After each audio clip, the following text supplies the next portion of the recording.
चौधरी जी ने पुत्र की शादी, चौधरी जी निमंत्रण दिया। चौधरी जी मारे नहीं मारे शादी मानो जरूर आना सो जान चली काती लगी नो तांगा जुटिया बेटी तांगा माते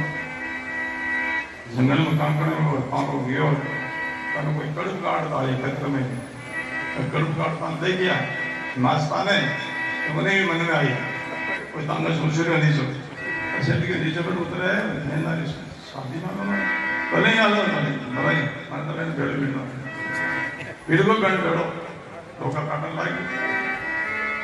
पर दिन में बता पानी रसने हुई जब खिजड़ो खड़ी लाइफ पूसी उन देख उन बदू सिलो बोले अरे भाग बिना रे हो गला जान भले जाए भली के वो फाटो खिजड़ो लोग क्या कटो